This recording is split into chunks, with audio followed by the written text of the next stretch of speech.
mic. There's my mic. Hello, and welcome back to Dark Cloud. I'm Chance, also known as Moraz. In the last episode, we tried out Goro, and he was legitimately shit. He died a lot.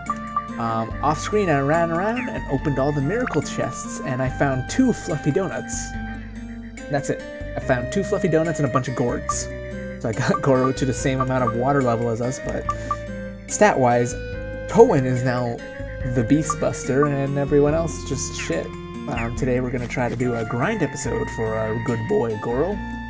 Get him up in levels for his weapon, as well as try to get him a better weapon out of these chests. Depending on how lucky we are, we could just get one right out the gate. And how unlucky we are, we might have to try a bit. Unfortunately, Goro doesn't have any armor. So, and his weapon swings very slowly, so...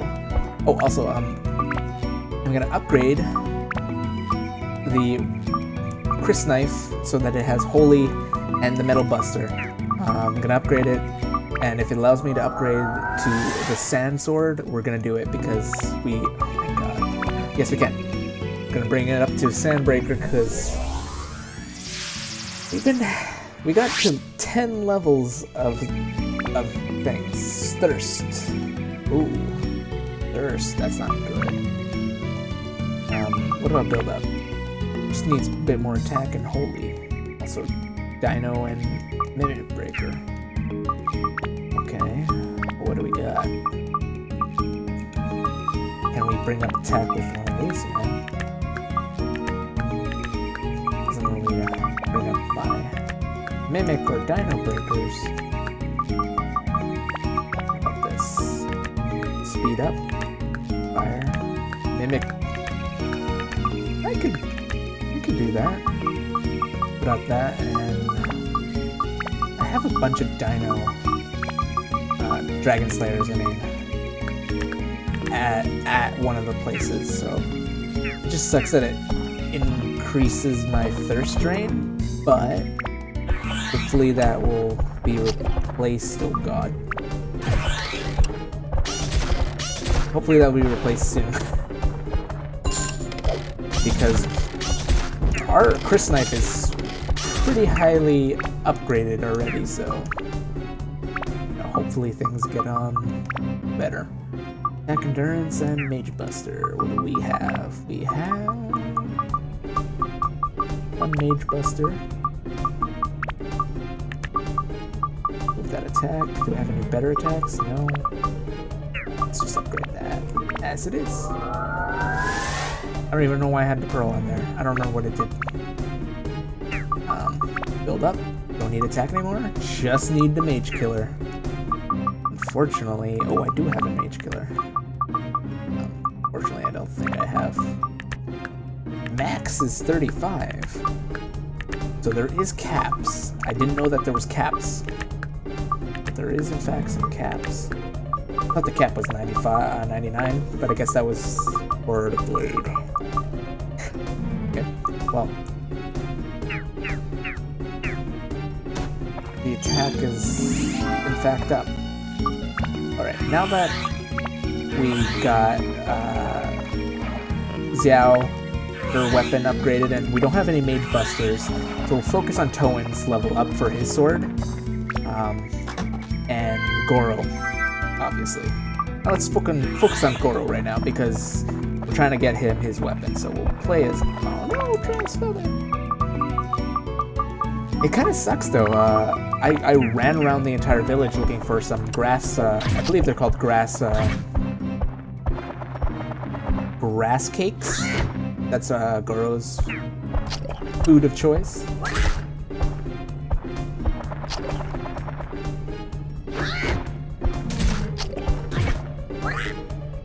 Why are you legitimately shit, Goro? I said this like last episode, but Goro, I didn't know that he was this bad. I don't remember him being this bad. Do we stay increase his movement? Well, we have a bunch of like soap bars. Not a big deal. Alright. We've got the map. So anyways, this something I'm treating this as if it was a normal episode, but we're doing a grind episode, as I just remembered. So what we're gonna do is we're gonna tell some stories. Now, what D&D stories, of course. So we're gonna tell. Get the fuck over here so I can kick your. You know, if this was Toan, this wouldn't happen. So we're gonna tell some D&D stories. I'm just trying to think one. Another good one, at least.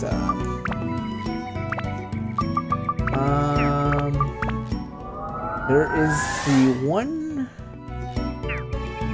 where... I'm trying to think of a good one. Oh yeah, where my character may or may not have gotten laid twice in one night. So the story goes that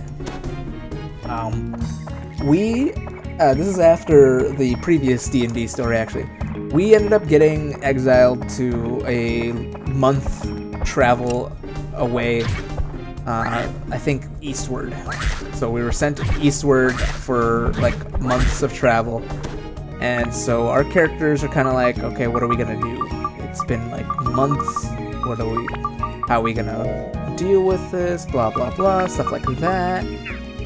And so we get there and we don't know what to rightly do because we're... No, fuck this. I'm gonna switch to Toan until Goro gets a better hammer. So we're sent a month away. What, there's another... What the hell? Sent a month away. We're traveling, and eventually we get to this inn town where a bunch of weirdos live. There's like a place called Big Town that kind of owns all the villages, sort of as vassal states roughly around the area. And our party gets there, and apparently Eurist ordered his henchmen to brand the hands of his traitors. So like the changeling druid would have to be branded and the kobold rogue had to be branded with a mark signifying that they are traitors to Eurist, and he would know the mark kind of thing. It was supposed to be like if they ever come back, the guards would know that they came back kind of thing. But I managed to convince the guards not to brand him, because I figured eventually we are gonna go kill Eurist, so I don't want my allies to be branded with his mark, because then what if we do go back and they get spotted instantly, ruining our plans? I wasn't supposed to be branded, but the other two were. So I managed to convince the two guards to not brand the druid and the rogue. And then eventually we set off to go find a place to live, because the house we owned, or the house the party owned in the city is, well, obviously a month away, so we have no place to stay. So we basically say, how about we make like a tavern? We'll make a tavern in this new place, and we'll make like we'll call it the Ogrely Drunken Dragon, because the character who played the kobold rogue also had an ogre companion, and it was like a thing of like the ogre companion would die, like they were linked, so if one of them dies, both die kind of thing. So if the kobold dies, the ogre dies, and if the ogre dies, or was it an ogre? I don't know if it was an ogre, it might have been something else, but the kobold will die. So it's this thing of, he has this powerful ogre on his side, but if the kobold, who's generally weak, dies, then, you know, the ogre dies. And anyone who's played a kobold in Pathfinder knows that it's pretty easy to get get the kobold dead kind of thing. So it's like, oh, no need to worry.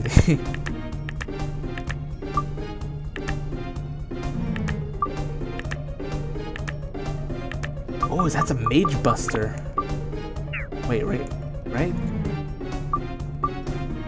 Jump. No. Oh, yeah, okay. Hold on. Adds ice. Oh, adds both.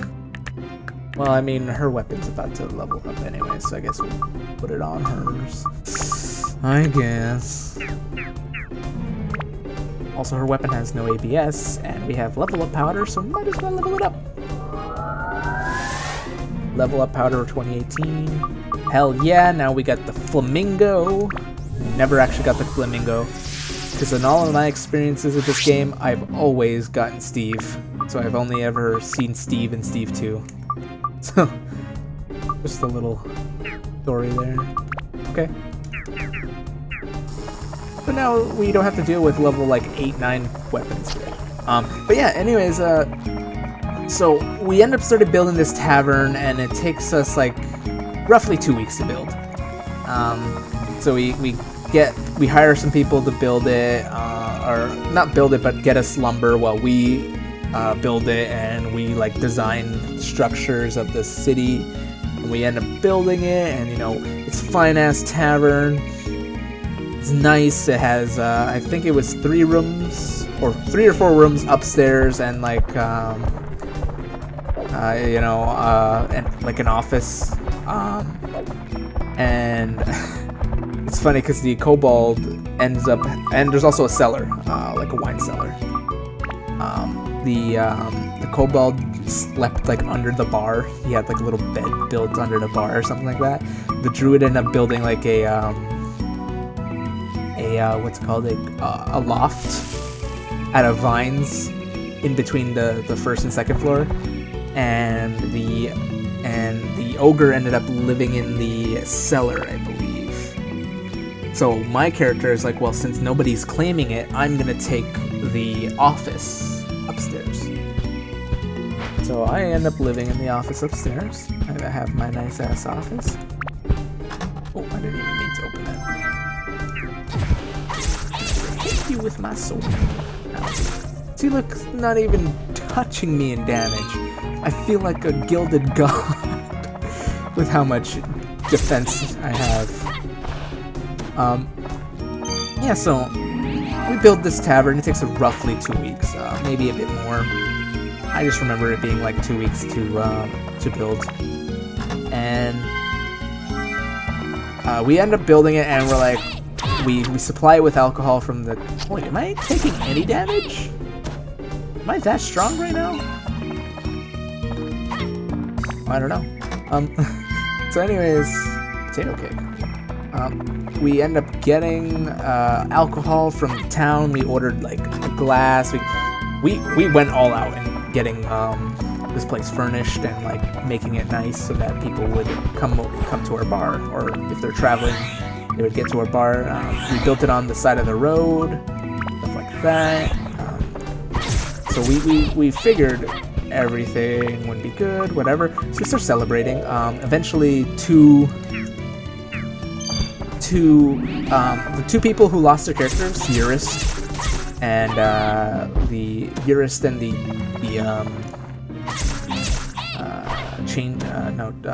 Kitsune Rogue. Yeah, the Kitsune Rogue. Their new characters get introduced, and they join in our celebration because our tavern just got fixed, and they end up managing to arrive to this tavern at the same time as it being finished. So they join in the celebration, and whatever. So we start drinking. Everyone's having a good time, and everyone gets drunk. We basically said everyone gets blackout drunk, and we rolled dice, encounter dice, some people call it, but we just rolled percentage dice to see what happens. And like the story is, I woke up naked in the middle of a lake, but like this is like near the middle of winter, or like nearing the end of winter, I think. so it's like dangerous to do that. But like because of all the alcohol in me, and like you know how alcohol makes you warm. So like, and because I'm a patron, or I'm a follower of the sun god. Like the sun god kind of watched over me as soon as like the sun came up. Actually, not even sure how long we were partying. Who knows if we didn't just stop partying like quite a time ago. But the reason why I was naked is in my drunken haze, I somehow managed to remember that somebody rode my character like a horse into the middle of the lake. Now, read that as you may, but that's what happened. Is got legitimately ridden like a horse into the middle of the lake, and whether or not me being naked led to anything was led up into interpretation. One of the kobold rogue ended up waking up in a barrel of mead, or like in a barrel of some form of alcohol, which essentially fermented and made some new alcohol, which was kind of hilarious. We called it Dragon's Breath. And I don't remember what happened to the ogre. I think nothing happened to the ogre. I'm not sure. The cavalier, the kitsune rogue ended up making a cavalier, human cavalier. Ended up waking up in the barn we ended up building at, like, I also forgot to mention, we also were building a barn at the same time as we were building the tavern, which is probably why it took even longer than it should have to build the tavern. Yeah, we had a barn. I forgot. I think that's why that's why I'm thinking it wasn't 2 weeks. I think it was actually 3 weeks to build tavern.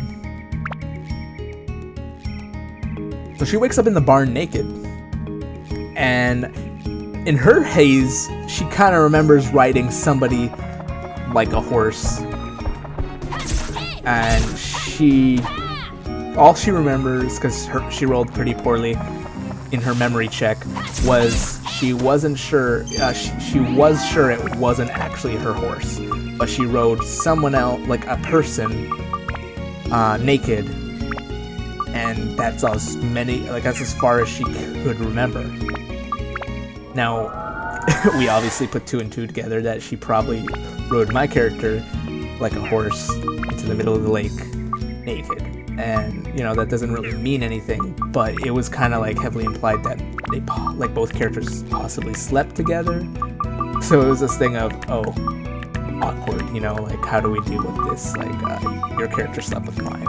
But both of them don't remember, because both of them couldn't remember who.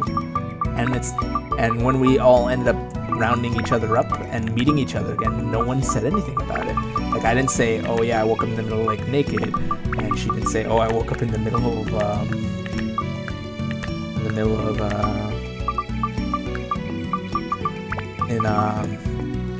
of a barn naked. So it wasn't like oh, this is what happened to me, and oh, this is what happened to me.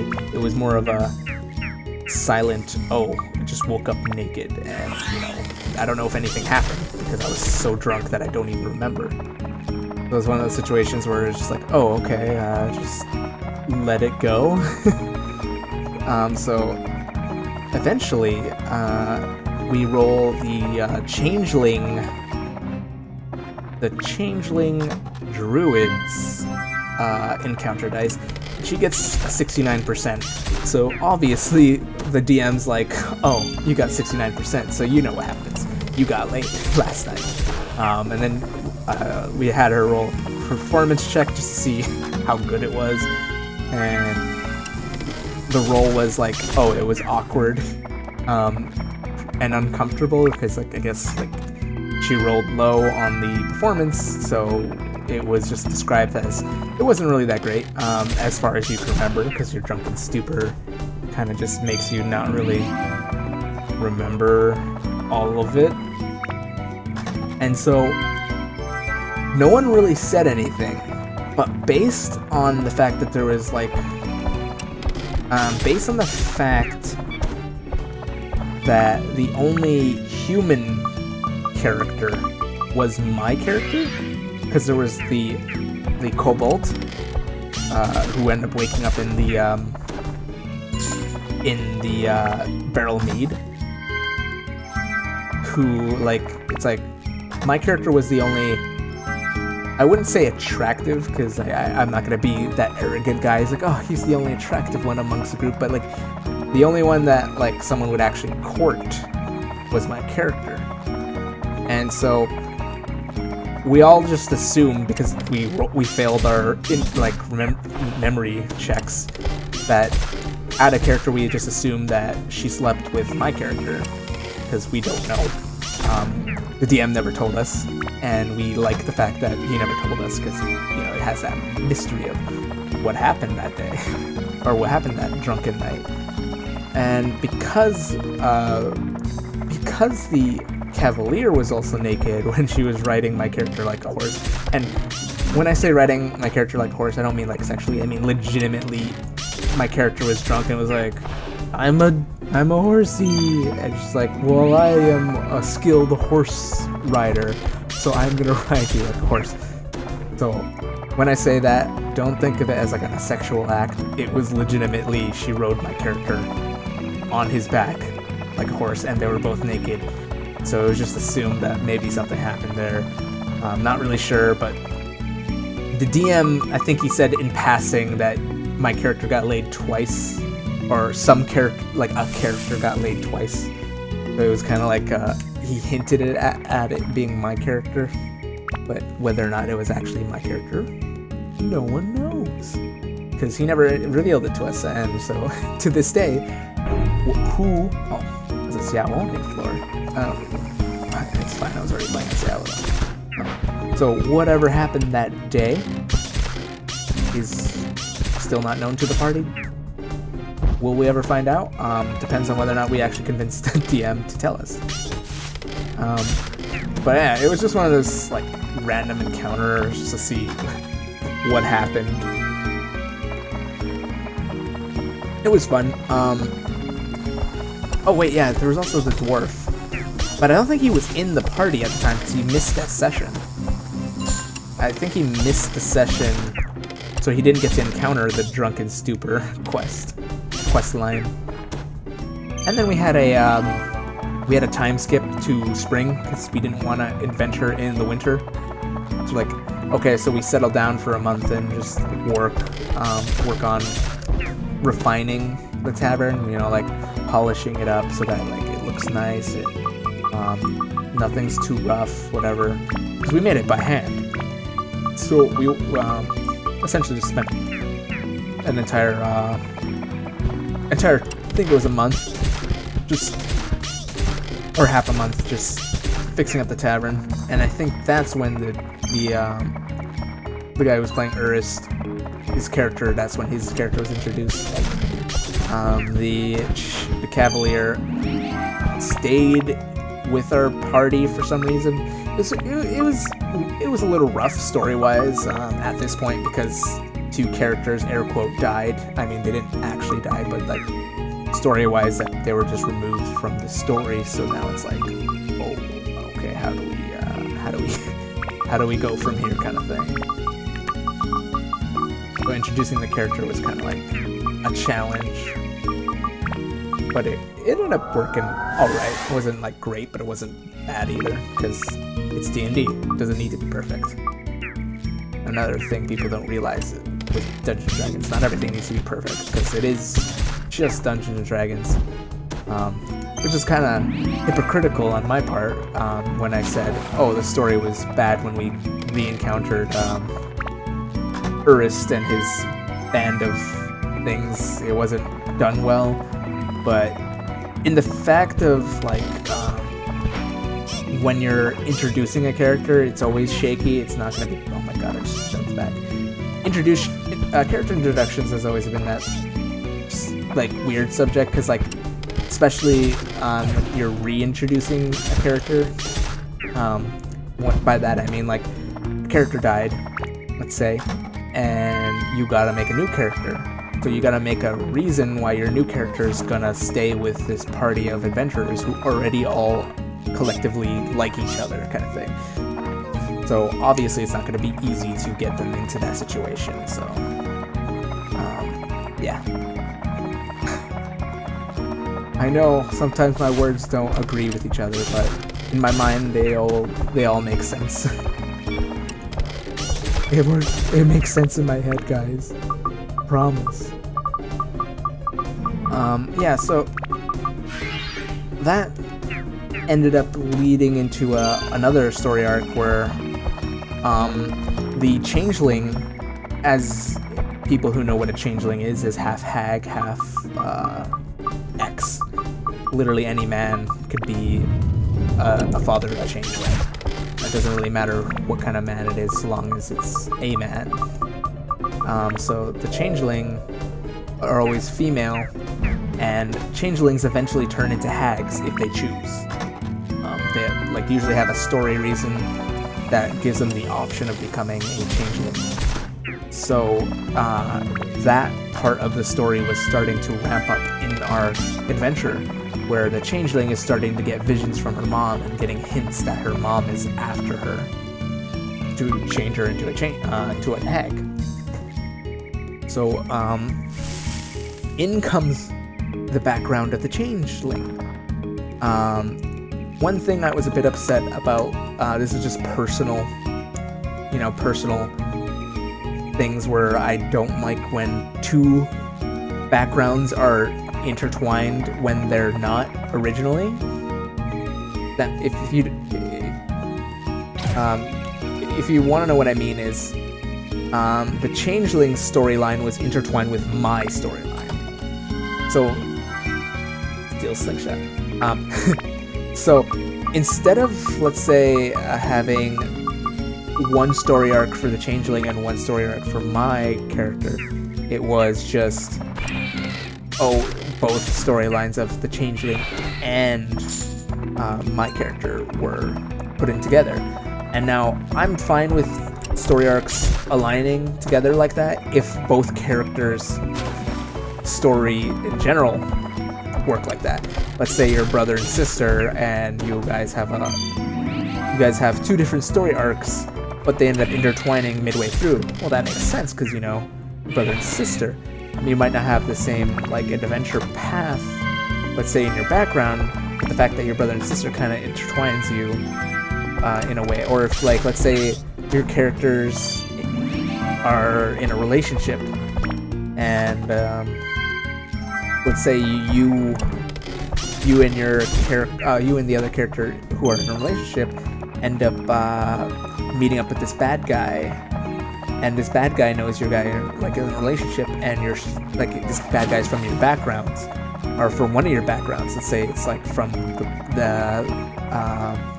let's say the elf. Let's just put it, the elf and the dwarf are in a relationship, and the elf has a background where this bad guy hates the elf and wants the elf to die, and the dwarf has a background totally different, where he has a family, and his background is to find his family again.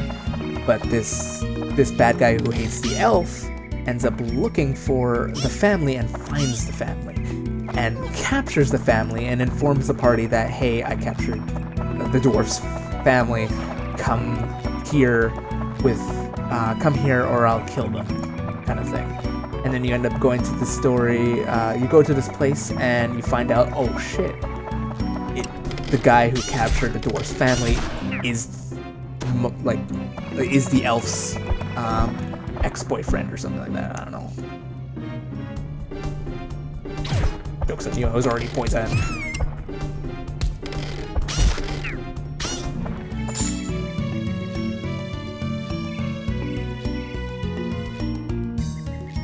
Please be a hammer. No! So it's this thing of, oh, well, now it makes things a bit more interesting, right? So it's these two characters have stories that are intertwined, but it makes sense because, their characters are in a relationship, and both story arcs intertwined because of the relationship, and they don't have to.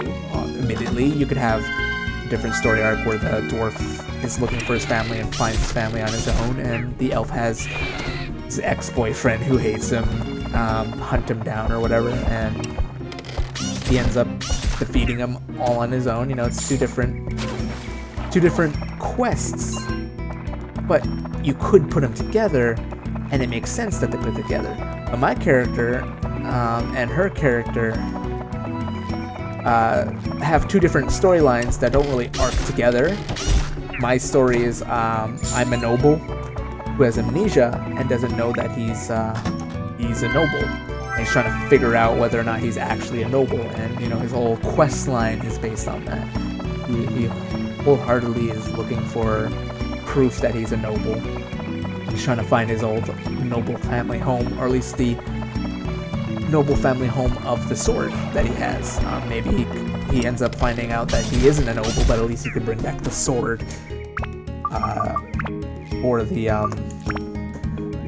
for the family, so at least they get closure, kind of thing. You know what I mean? So that they go on and off and whatever. So we end up going. We end up finding out where the So yeah. Anyway, I keep jumping around, but we end up going back to not going back. We end up going to Big Town, which is the family residence of our chevalier. So we go there, and we end up learning news that it's possible that down south there is a hints, I guess you could say hints of evil. So we end up traveling down south to go figure out if it's true, you know, whether or not there is actually evil down south. And we go down south and we find we encounter some things, and we find out that there is a woods. It's big old woods, and inside the woods there's evil. You know, we could detect, oh, there's evil here. And you know, so we're like, okay, so there's evil here. Let's deal with the evil, you know. So, you know, we go around and everything's dead. The trees are dead, everything. And we encounter an elven ruin. Yeah, an elven ruin. The city of elven ruins and everything. Like, we're all like, wow. We're like, whoa, what could have been here, kind of thing. It's like it's elves were here once. And for once in my life, I rolled a natural 20 on one of my checks. Check was Territory 5 had 2 chests, and I think last time I also had 2 chests, so I'm gonna go here first. But yeah, I rolled a natural 20, and it's like, oh my god. It was a wisdom check or an intelligence check, I don't remember. Usually whenever I made those checks, I would always fail them for some reason. And it was hilarious. It wasn't like intentional, but it was hilarious because like, I would always fail them. I wonder why. So anyways, we I rolled a natural 20, and the DM's like, okay, so you know this place. And I'm like, what? And he's like, yeah, you've known this place, you've been here before. You have memories of living here. So essentially we find out that this is essentially the city I grew up in, but it's in ruins, and DM made me roll a dice check to find out how long it's been in ruins. And the dice essentially told me, or I ended up doing like I think it was a survival, a history check or something like that. And the check basically said that this city has been dead for as long as the world has ended. Like this city essentially died, or was destroyed when the world was destroyed, when the gods fell from the sky, when the apocalypse happened, basically. So it's this thing of, wait, so my character is a time traveler? And it was funny, because I jokingly said it to my friend. Who plays the Changeling Druid. I told her that I wanted, like, oh, maybe my character's from the past. And I told that to the Changeling Druid, but I never ever mentioned it to my DM. And I don't think the Changeling Druid told the DM. So it was this moment where it's like, he describes that, and I'm like, no way. That was a concept of mine. It wasn't like an actual thing, but it was a concept. Like maybe my character came from the past, kind of thing, is one of my possible story backgrounds. And the fact that it was brought up that, like, yeah, you are actually from the past. It was like one of those things where it's like, whoa, you know? Now that's where good storytelling comes, because it's like, you're not, you essentially blew the mind of your player, because your player didn't know that. It wasn't, and it wasn't part of my backstory, or at least it wasn't part of the backstory I told my DM, but because my player has amnesia, my character has amnesia, and it's always, and a part of his character, his entire character is the fact that he has amnesia, my DM played with that and said, okay, so the reason why you have essentially the reason why you have amnesia is because you time traveled, and it kind of knocked your noggin a bit. And I was like, okay, cool. So my character has amnesia. I'm actually from the past. I'm a noble from the past, because there is no real nobility in the apocalypse, kind of thing. You know? If there is, it's very rare. So it made sense that I was a noble from from the past. So it was this like cool reveal. I really enjoyed it. I was like, holy shit. So yeah, that's essentially what ended up happening. Was I was a character from the past, and I was like, holy.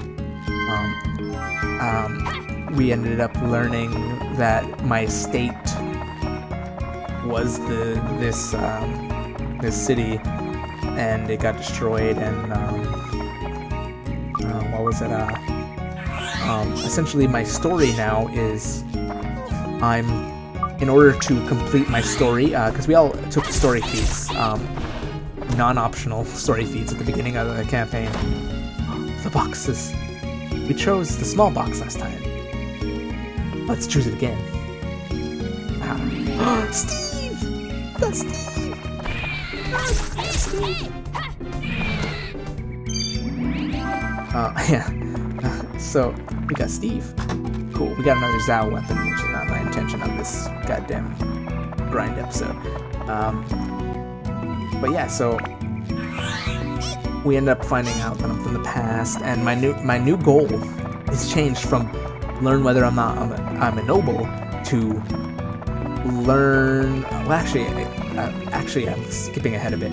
So, anyways, we continue in the city, and it has automated defenses that we have to turn off, and they don't really recognize me as noble. So they don't turn off automatically because basically their primary function has been destroyed with the world, essentially. So all they do is just attack anyone that enters the city. We end up turning that off, and we eventually get to the mansion, the estate itself. And inside the estate, there's a great evil, and we have to purge the evil before anything else. So, who is this great evil? Well, it turns out it's actually the Changeling Druid's mother, who I don't think he ever explained why she chose my people's residence, but I think it was simply due to simplicity of like, well, he doesn't want us to spend too much time on backgrounds, and he just wanted us to all complete our background stories ASAP, or something like that.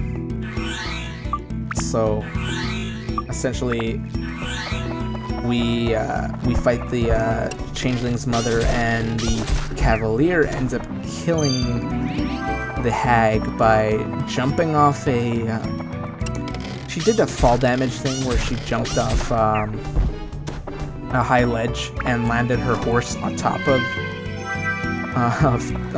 the hag to kill her, and her horse suffered a lot of damage but survived. And we used the ruling of like how heavy the horse was and how like stuff like that, and then ended up like killing the hag, and it was this like jovial end to her character's mother. And we ended up taking her corpse and bringing it out like to the back and burning it so that it would purge the land of evil. Because one thing though is that the land was still dead. Still. Oh shit! Did I don't think I ended up buying antidotes. Well, ding dang, it has so much water. So yeah, so it's like that thing of he's like, okay, you're gonna have to figure out how to restore this land eventually. That was a goal. A lot of loose ends. The thing about that original campaign is I kind of wanted to continue the story, but we haven't played it in like a year now, so, and I don't think we're ever gonna end up playing it again, so it's like, it's kind of like a to be continued, but it never ends up being continued, which makes me sad. But it's okay. It's okay. Not everything needs to have an ending.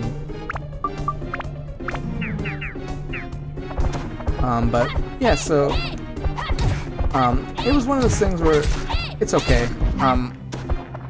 I just was kind of upset at the fact that my background was sort of lumped in with her background.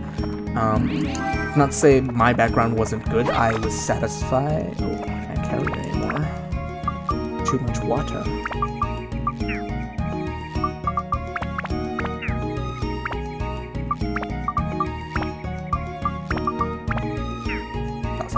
Regular water, it's really cheap. I have a lot of it.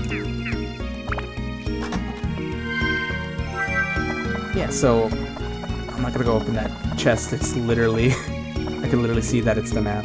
Oh, what if I don't have the... Oh yeah, I have all the exit items.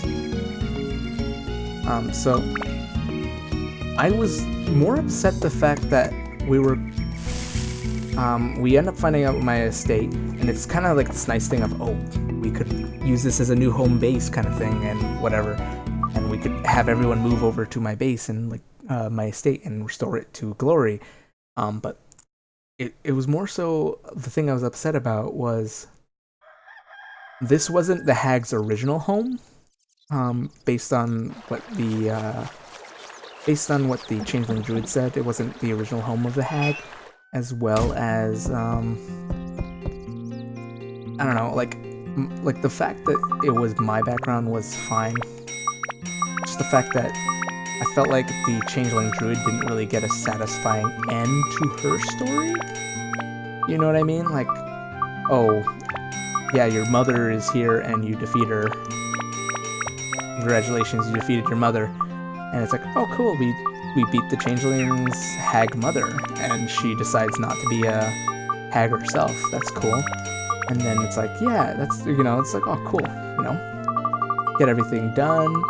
But it's like we could have gone to her actual hag layer instead of just being lumped into this, you know what I mean? Like, there could have been like a traveling to the druid's original like tribe, because she ended up, I think her thing was she got exiled. She wasn't removed as a druid, but she was exiled as a druid because they ended up finding out that she was a changeling, and they're like, oh no, we don't like you.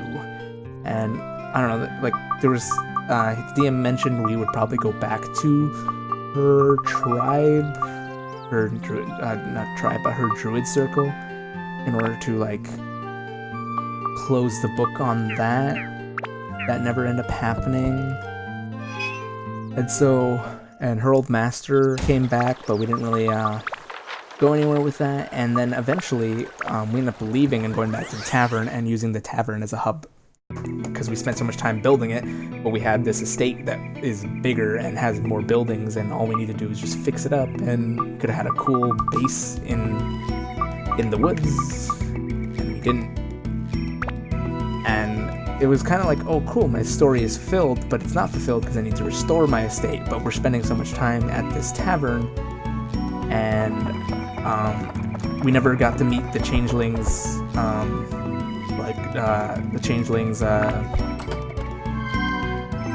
damn it, I already have one of those. It's in my hand. We ended up never meeting the Changelings tribe, and I had this concept of, oh, what if we met the Changelings tribe, Druid tribe, Druid circle, I don't know what you want to call it, and we end up convincing them to restore the land around my estate, and, reconcile between both the Changeling and her tribe, so that, that they work together, and since we're using the estate as our main base, we could have had, Changeling actually welcomed in her tribe, because if we went go find the Changeling's tribe, the Druid circle, they would have found out that the Changeling didn't become hag, and she actually forsook that side of her family and decided to not become hag. And so the druids hated her because she was a changeling, and they ended up finding out, oh shit, the changeling actually didn't want to be a changeling. She kind of tossed that life behind, and that potential air quote evil that she could have been, she isn't and can't be anymore. And I don't know the actual rules for changelings, and whether or not they could become changelings later on in life. I don't know that. But we homebrewed it that she had to choose between becoming a hag then, or it was kind of all or nothing. So it was kind of a cool moment that we could have encountered. We could have branched into more, and we never really did. So, and especially I was I think it was the person who owned the tavern who made the final decision of not using the estate as a base. I tried my best to kind of be hey, I'm sending people over there to help rebuild it and stuff like that. And I mentioned in the previous episode that I made another character, just in case my character dies, to run the estate and have him, while I'm adventuring, he's sort of leading the effort to build the estate, have it function while we're gone. And we we had so much potential with that estate, because once you start getting castles or cities that you run or /own or heavily see you as an asset, the game goes into a different direction, especially once you start getting up in those levels, which we were. And if you remember in the previous episode, we were building an army to fight Eurist. This was happening when we were trying to fight Eurist. So if we had this estate, we would have access to blacksmith, we would have access to libraries, we would have access to food stores. Once the forest around the estate gets restored, we would have access to food, we would have access to all these things, plus the fact that it's a city. And once we start populating the city with people, we would have families and such that would be loyal to air quote the crown, which would be us, more so my character, but the fact that my character really appreciates the party, he would probably kind of have a council, and they were his counselors kind of thing. He would be the estate head, but his allies were his counselors kind of thing. And it could and it's just talking about it, it kind of makes me wish that we continued playing, or we would start over, or at least start over the fact that I don't know, it kind of makes me wish I could replay that, maybe with someone who has more statistics, or someone who could lead the party into that story again, because keep in mind that story is unique to that DM, and that story has already been told, and the decisions of the party have already been done. So there's no way that I could make the same character and have the same experience and have all that done again. You know what I mean? It could happen. It's just very unlikely. So it's one of those things where it's like missed opportunities. I don't know. My D&D story turned into a D&D rant. It's not even a bad rant. It's just me talking about my adventures in D&D and how things didn't go my way, and I'm upset because things didn't go my way. Angry reaction.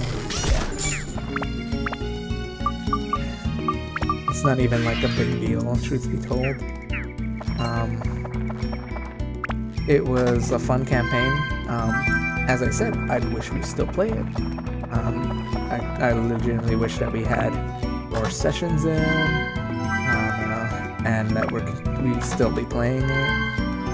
But, you know, c'est la vie. That's how it is on this bitch of an earth. I'm legitimately upset that we haven't found any Goro items, and we found like Zhao and Toan items. This is getting increasingly harder to deal with, because as you've seen in the previous episode, Goro got fucking wrecked. He died. I wasted all my healing items on him, and he did no damage. And yeah, we have to find 3 gate keys. So we have to find 3 gate keys, and it's possible that one of the gate keys not even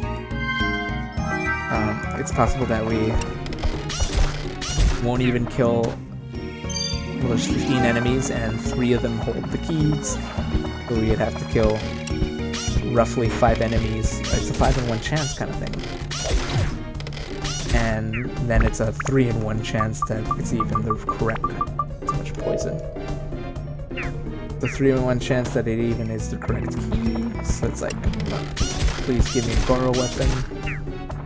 Make Goro a better character 2018. Goro is a shit character 2018. Probably shitting on someone's favorite character. So yeah, I don't know what else to say. I could say that in the next campaign after that, we ended up building our characters around the city. So think Attack on Titan. I kind of wanted to save this for the next episode, but I kind of run out of stuff to talk about the other campaign, so time to switch to the other campaign. So we, because the fact that one character couldn't play anymore, and that character was so heavily based around the main story. It's like trying to run a game without your Aragorn. You know, Aragorn is like, or running a story without Aragorn or Frodo. So you have your 2 main characters, Aragorn and Frodo, each having their own stories of, you know, each having their own stories. And you don't have either. So it's like, how are you going to tell Lord of the Rings without Aragorn or Frodo? Because there's no nothing. There's no point in Lord of the Rings without Aragorn or Frodo, because, well, I mean, Frodo has to get the ring into Mount Doom, and Aragorn has to become the king. So you have Legolas, you have Gimli, and you have Gandalf, I guess. You have those 3 people. Oh, he stole my money. But you have those 3 people to tell your story with. And it's like, well, you can't tell your story without Aragorn, or you can't tell your story without Frodo. So we decided to make the new campaign, because essentially we would have 1 or 2 more sessions left with the campaign with this guy, and he ended up never really being available and just saying, yeah, I don't want to play anymore. So we're like, well, we can't complete it because the whole story is based around him, and he's not here, and we can't do anything. So we ended up collectively just saying, all right, god damn, fucking waste all my poison in one adventure. So we all collectively said, okay, we're gonna make a new campaign because one person doesn't want to play or isn't available to play. So we get this new story. Think Attack on Titan. You know,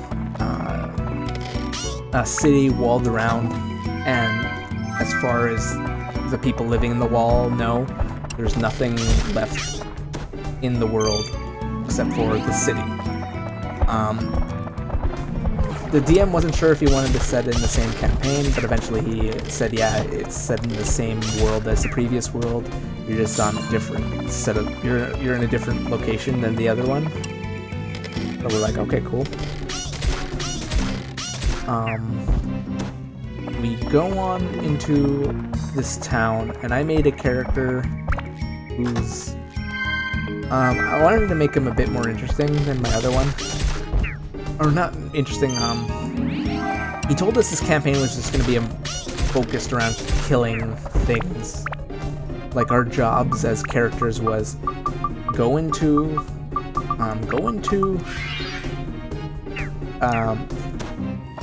think of Attack on Titan, you know, there's like districts in walls. The story is there is like 4 districts in the middle of a city, and then all the other districts around the city are actually just overrun with monsters. So our job was essentially we go into the uninhabitable, air quote, monster-infested cities to kill monsters, clear out districts so that they could reinforce said districts so that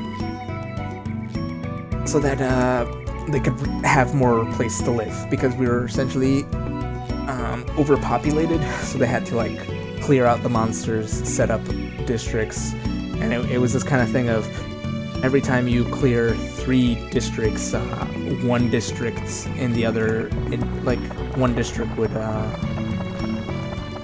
get overrun. So it's like, oh, it's a constant grind of, just because you managed to clear a couple districts doesn't mean that it didn't you did much. And we were like essentially Team 5. We didn't even have a name. We were just Team 5. We were grunts that are supposed to kill monsters, clear districts, and make money. And that's our job. So I made my character that he was already a part of, like, I think the story I made was, for him was, the government tried to make more, tried to train soldiers to do this job, the job that we are already doing. The government of the town, or whatever rule of the monarchy, I think it was a government, a council government.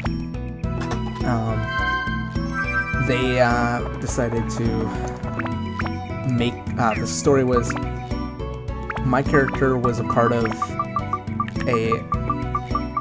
not like a Captain America thing, but like he was essentially trained to do this job already, and there were like a task force, but they were being paid by the government taxes to do it. So these were trained soldiers that were paid tax money, and they were highly advanced, highly trained, so they weren't like cheap and stuff like that. And his story was, they eventually stopped being able to train these people. Like they made, I think I said they made 8 squads, and that's when they started losing funding for the squads, so they ended up canceling the program. But these 8 squads of like 7 people each, or I think I said 8 people, I wanted it to be like 8 squads of, so like 64 people. Yeah, I think it was 64 people. So there was like 64 people, and they were all trained to do this job professionally. And some people continued to do the job professionally, except they weren't paid as much as they used to be. Some people quit, some people died. And my story was I was part of the last squad that was trained. We were sent to clear out this mansion. And this mansion was like a strategical point because it was farther into the districts. But it was a mansion, so it had space for like a forward operating base for workers. And the whole story was we went into this building, and it's a mansion, so it has all nice furniture and it has like luxury items like jewelry and stuff that the inner districts didn't have, you know, because we kind of lost them to the crowd. And my story was my character ended up he ended up collecting all the jewels and stuff because he's like, oh man, we're gonna be rich because we managed to get this mansion, and no one's claimed this mansion in 50 years, so no one owns this stuff anymore. So he's collecting all the stuff, being pretty greedy, you know. He didn't really care about the stuff he grabbed. So he grabbed all the money, and he was supposed to be like a stingy, greedy man who, you know, took money, whatever. And he ends up, he ends up taking all the money, and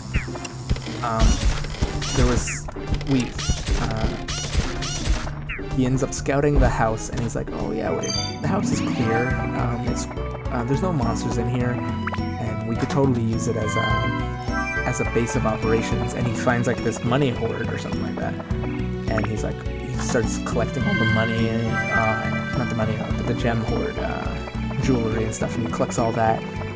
And he's like, okay guys, we're gonna be rich. We bring this back to the inner districts. We sell it. We could live our life like kings. And the team's doing a double check, and they end up getting all killed. I assume it was a worm, a dragon worm. So they end up like bursting out of the floorboards and kill his entire squad. And instead of like dying with his squad, he ran. He took all the money and all the gold and all the gems and stuff, and he ran. And his story was like he was heavily depressed because he let his comrades die in battle. He got all the money. You know, he was a rich guy. He lived like, I think I said 5-10 years with all this, like, with all these gems and stuff. So he was loaded. But the one problem was he let his friends die at that house. So part of him started hating himself, and he just he ended up becoming an alcoholic drunk, where he was drinking hard liquor. He was into smoking, stuff like that. He was basically killing himself faster, or as fast as he could, with the luxuries he got. And eventually his money ran out, and he lost his rich people privilege, because districts are based off class, and he used to live in the high-end district. And he had a cloak made for him of like a crow, and that's what people would call him. They would call him Crow as a nickname, because he was essentially a scavenger. He would, like, every time the party would or his band of adventure or super soldier trained stuff would kill an enemy, he would immediately drop to the ground and take all their like items and be like, oh, is there any money in here? Is there gems? Anything to make money. He was really greedy. The story was he was really greedy, and his greed ended up killing his friends because he didn't check properly to see if the place was safe, and it got his friends killed. And he didn't die with his friends. So that's his whole story. And his resolution was he would eventually make it back to that house where his friends died, and either he dies fighting whatever killed his friends all those years ago, or he kills those things that killed his friends all those years ago. Could have went either way. That, like, his end was that. Like, he dies a hero, air quote, or he succeeds where he failed all those years ago. That was his story. Problem was, our party didn't really get along, the characters. One of the characters was exactly like him, where she had a sick family or something like that, and she wanted to take care of her sick family. And what ended up happening was she would always say, "Oh, there's loot. Oh, I'm gonna go get the loot," and she would always do that. And it would like, and my character kind of sympathized, where he's like, "Shit, that was me." Like, he's looking at a younger version of himself doing the exact same thing, and he doesn't do that anymore. And she's doing it. He's like, he kind of realizes, like, she's gonna get us killed. You know what I mean? Like, he kind of tells her, like, hey, if you don't stop doing that, you're gonna get us, like, you're gonna get your friends killed, and you're not gonna like it. And she didn't really listen, and she kept doing that because of her family. She had a family that was sick. And it was this thing of, like, he realizes where she's going because he was there. He realizes that she's either going to get herself killed or the party killed due to her greed, because he did that. That was his story, was that he did that. Eventually we ended up getting sent on this mission to find a dragon's egg, which broke the game again. It kind of broke the game, like the whole "I want a democracy" thing. Same person that did it too. Where we find this dragon's egg, and we're like, "Oh shit, this is a dragon's egg. They want a dragon's egg." And we're like, "Well, we shouldn't give this dragon's egg to the government, because the government is probably going to use it for evil." And my character's like, it's like, "Yeah, we have to give it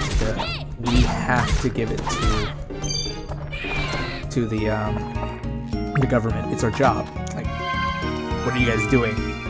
We're supposed to give this to the government." And they're like, "No, we don't want to give it to the government."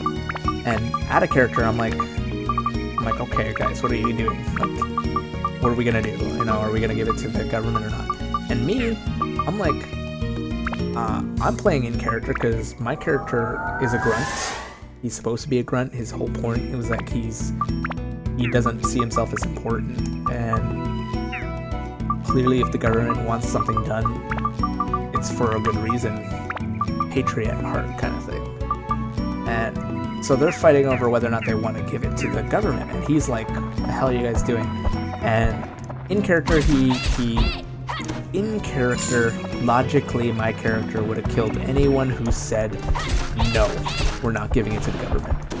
However, I didn't want to be I don't want to be that person who kills his teammates kind of thing. I don't want to do something like that for no good reason. I want the big box. Another sword for Towen. Yeah, so I don't want to be like the guy who kills his teammates because they don't agree with him. But in the character himself, he's a government boy at heart. He's a patriot. He's always been like a patriot.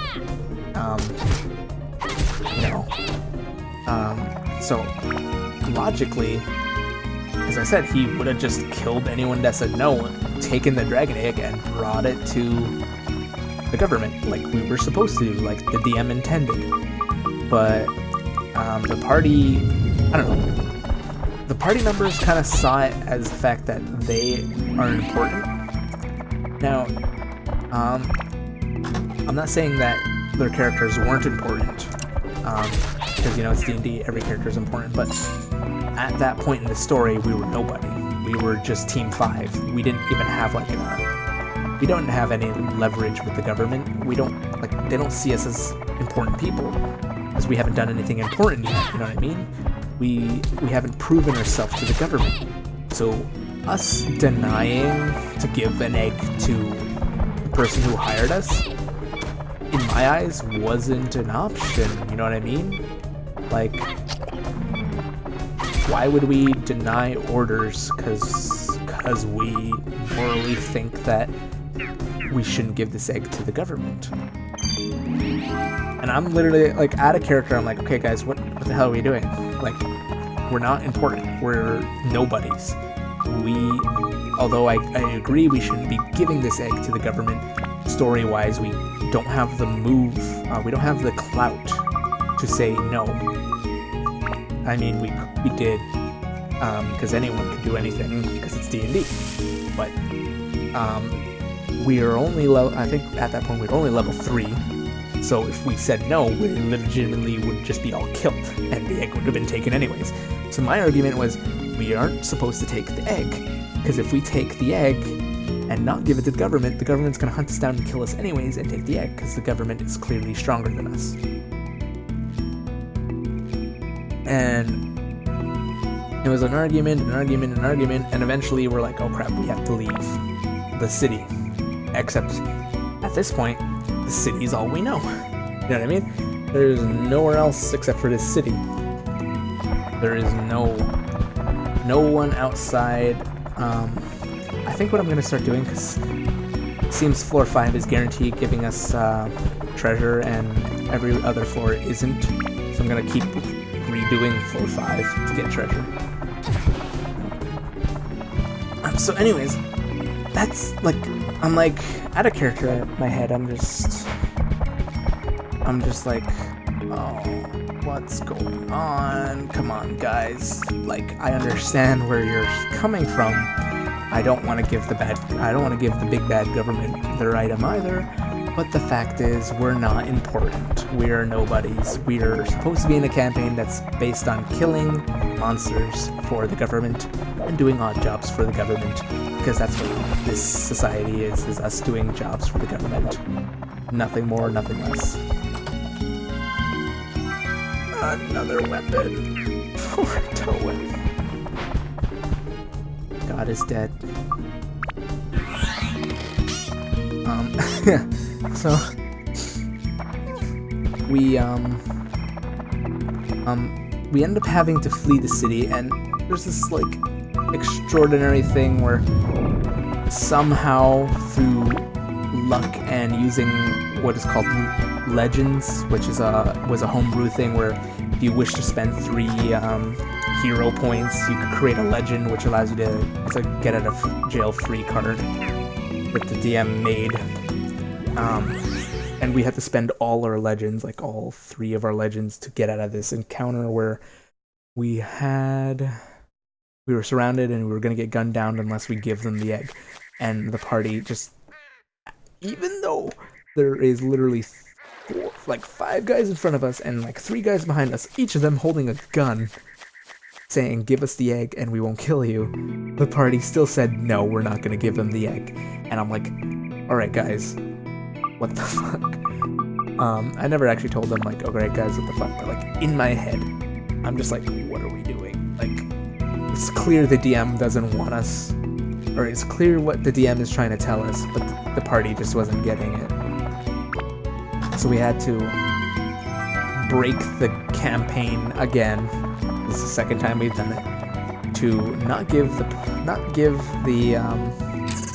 government the egg, and instead keep the egg, escape, and then have the egg get taken from us anyways, because the DM didn't want us to have a dragon egg. And it turns out that it wasn't even a dragon egg, it was actually a drake egg. So in the end, it wasn't even a dragon. So all that effort, all that blood, sweat, and tears of yelling at each other, like, of what to do, was for nothing. Because it wasn't even a dragon, so it wouldn't even have been a big deal to give said dragon egg to the government. But everyone was somehow on the side of not giving it to the government, and essentially, it kind of ruined the campaign. I don't want to always tell you bad D&D stories, because, you know, not all of them are bad. I had a lot of laughs, a lot of good moments with these people, but there's a lot of times where people think that they're more important than others, or more important than what the DM was intending. Because for me, I'm a dungeon master as well. I run games and run stuff, but I see the story, like, I see a story and how the story wants, or the DM wants to play the story. So he tried his best to get us to give that egg to the government, and I was on his side. I was like, yeah, we should give the egg to the government. For story reasons, because my character was a patriot, but also for the fact that I don't want to have to die. I don't want to have the game end sooner than it was. And we end up getting to this new town, and we ended up getting saved from the city, and that's when we kind of learned that it was in the same setting where everyone thought the world was destroyed, because the world did in fact end. But the thing about it was, hey, there's actually another city, and we're at not city, village, and the DM perfectly made this whole new city just for us so that we could get to know the people in the city and more or less like do the same thing that we did in the other city, but in this village. However, DM tried to regain control of the campaign, and what ended up happening was my story was heavily based around the old city and how my character was like a patriot of the government. He was a soldier, and he believed in saving the city from the monsters and going into the city, killing monsters, reclaiming land, yada yada yada. That was his whole story, was that. And you just, because of the party's actions, we were set up in a new place. But my character now feels like an alien. He's in this new place. He's trying his best to make friends, get jobs, but that wasn't the DM's plan, intention, kind of thing. His idea for this new village was different from his intention for this new village wasn't the same for, because I think it was another campaign setting he wanted to use for a different either group of people or whatever, but because we kind of forced him to more or less change settings, we kind of had to get him to use it, kind of thing. I don't know, but like my character I as a person tried to force my character to like this place, but the fact of the matter was my character couldn't finish his story because he lost his coping mechanism. The cloak he had made, the crow cloak, where people made him, they joked like, oh, you're a scavenger, you're like a crow, and they called him Crow, and he made that cloak, and it was kind of his coping mechanism, the fact that his friends are dead. His friends used to call him Crow, so now he has this cloak that he had specifically made for him, and it was the design of a crow, and he would use it as like maybe my friends might be dead, but like at least I have that thing that that piece of identity that they called me. They called me Crow, and now I have a crow cloak, and it makes me feel like a person again, because he doesn't interact with anyone. He doesn't talk to people. He's just a drunk who more or less is killing himself through being an alcoholic. And the only thing he has connection to a people was his cloak, because his cloak was based around him. And he ended up losing it because of the party. The party was like, He ended up getting it enchanted. I got it enchanted to a certain enchantment, and the party. It would take 3 days to get it enchanted, and what ended up happening was this whole encounter with the egg happened the next day after he gets it enchanted, so there was no way he could get its cloak back. And there was no, like the DM said, there's legitimately no way you could get it back. So his coping mechanism, which was a bit part of his story, is gone. And there is no way for me to complete his story. My intention, like as I said, his story arc ends when he either dies killing the monster that killed his friends, or him beating said monster. And because he's no longer in that village or in that city, and there's like apparently we were like hundreds of miles away or something like that, he said we were far away from the city, there's no way I could go back and do that story. So it's like, no.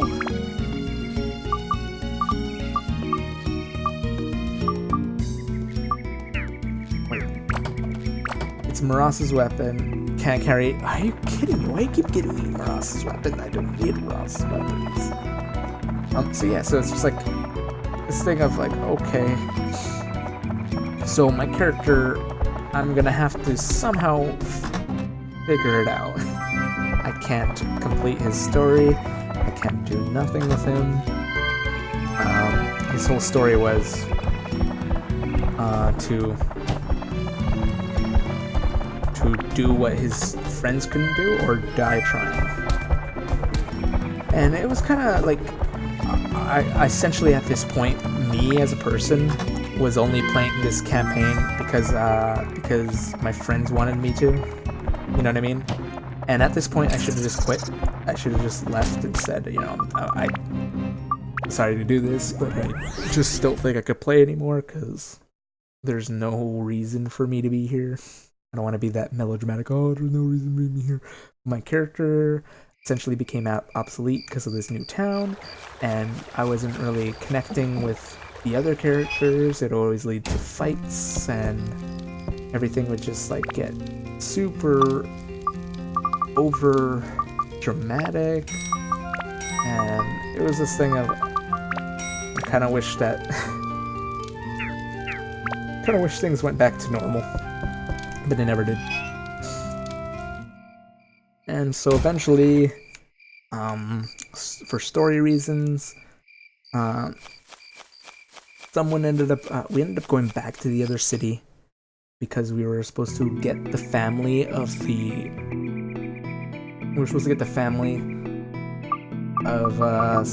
of the person's families out of the city. It was supposed to be covert ops, and more or less for my character, he did connect with this new village, and so this was me as a person kind of saying that, okay, we're going back to the old village. My character didn't connect with the people didn't connect with the people of that village, so he has no reason of going back, and he's going to the city to die or try to reconcile with the government, because he was always a patriot, and essentially he lost his home because of the party. So he's like, okay, I'm gonna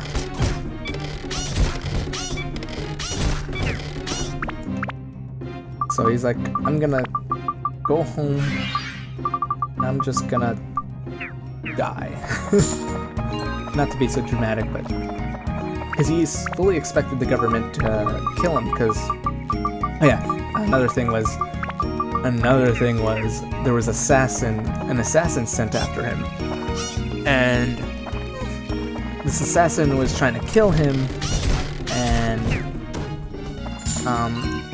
my character thought, oh, I did wrong because I didn't like this assassin was like supposed to be like called the Hangman, and it was this like superficial, is it an illusion, is it not? The DM never specified whether or not it was in my character's head, or whether or not it was an actual someone trying to kill my character.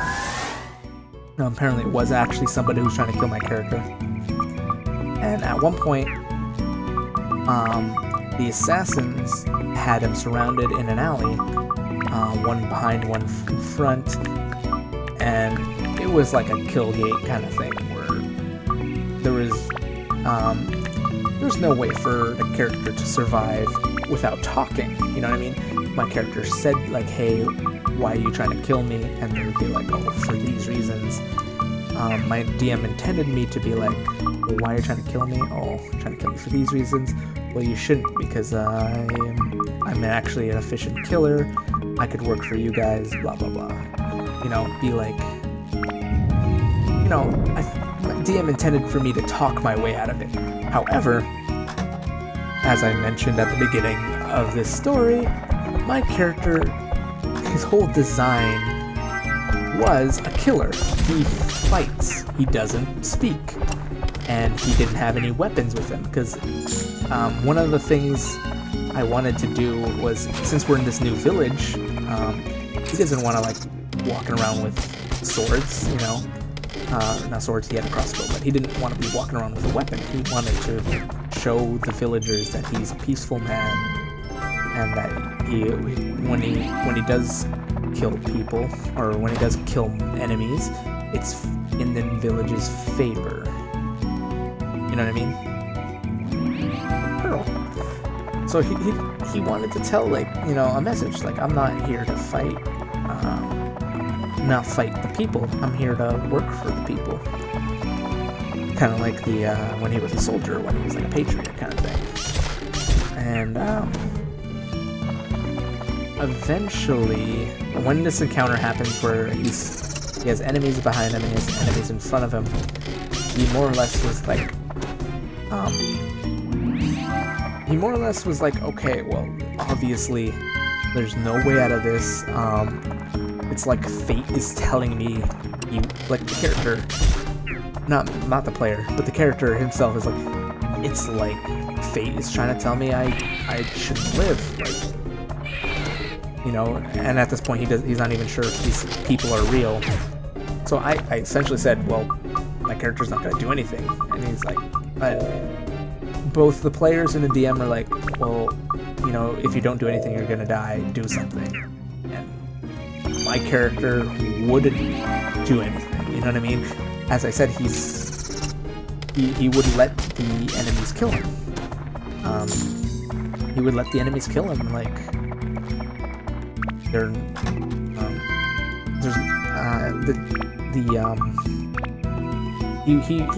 he's seen no point in fighting.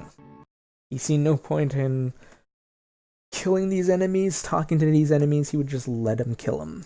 But because of the party, I ended up being like, okay, he jumps over this guy and runs away, which is something he would never do. But it was one of those moments where it's like, I wasn't really connecting with anyone in the party. I wasn't connecting with this new setting because I built this character for the old setting. So I was essentially letting my character die so that I could get out, and then no one wanted me to do that. They wanted me to play, blah, blah, blah. I was just like, whatever. I guess I'll let him live for the sake of the party. And it wasn't really satisfying. In the end, though, the actual end of the story, my guy ended up going home and staying there. But like it was poorly balanced on the DM side. Not to say he's a bad DM, he's a good DM. It's just he could have did it better, because story-wise I was guilty and I had assassins sent after me. So story-wise, my character getting killed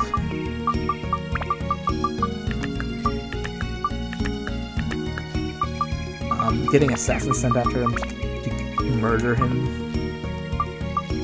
All that story stuff, like, for that made sense, you know, for the DM. But for me, as a player, it felt like he was targeting me to kill my character. I don't know if that was true, but like, he has assassins sent after me and nobody knows about them. And the thing was, nobody believed me that I had assassins sent after me. Like, they thought I was just going crazy. Like, oh yeah, there's no assassins after you. What are you talking about? You're going crazy, kid, old man. No one believed that there was assassins going after him. So eventually he started to believe that there was no assassins going after him, that I was just going crazy, and that he was just he was being delusional and just saying, oh, people are trying to kill me for no reason. And it kind of like left, was left at that. Man, so tiring to keep talking just to get this grind episode done. I just want a hammer.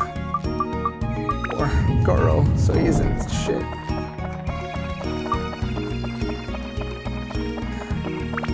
This will probably be the last one and I'm gonna stop. Because I'm just getting really tired. But yeah, that was I had assassins sent after me, and then one character was getting all the loot, was getting, she ended up getting favor with a god and getting this god artifact. She ended up getting favors with the village's princess, and so she would have assets that the princess was willing to just give her. She was getting a lot of stuff, like, a lot of things kind of happened where she was just letting like, the DM was letting her, it was more like DM bias, because, like, she was having not so good stuff happening in real life, and not to say I wasn't, I'd never speak about my problems, but I had stuff going on in my life too. But, I'm not gonna say it, I'm not gonna tell people, but she was having some bad stuff going on in her life, so the DM was kind of DM pitying, I guess, and letting her have all the good loot, all the favors, all the money, and didn't really say anything about the fact that she was taking all the loot. And essentially for us, like, my character is taking damage every morning. Like, every morning I had to roll a dice check for my alcoholism because he wasn't drinking anymore, and I kind of said I'm not going to let him drink anymore. And so every morning I would have to take a dice check to see if I did the withdrawal, and I would always fail those checks. I had high constitution, but I still would fail the checks. So every morning I would do a check to see if I could resist the temptation of drinking alcohol. And you know what the penalty was for failing the dice check? A D6 of damage. Not a D4 of damage, but a D6 of damage. So every day I would fail that check. And so every day I would take a D6 of damage. And it was like this moment of like, wow. I'm taking a D6 of damage and she's there getting artifacts from gods. Like, the gods are giving her an artifact. And I'm just like, I don't know, felt really unfair.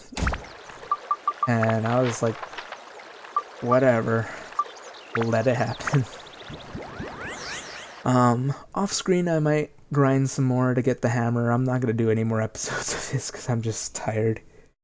Might not even grind, I might just try to suffer through that Goro floor as it is. But anyways, I'd like to thank you all for watching. Hope you stick around for next episode, Corner Session Thingy. Sorry I was rambly this episode. It happens. And I shall see you in the next episode. Bye-bye!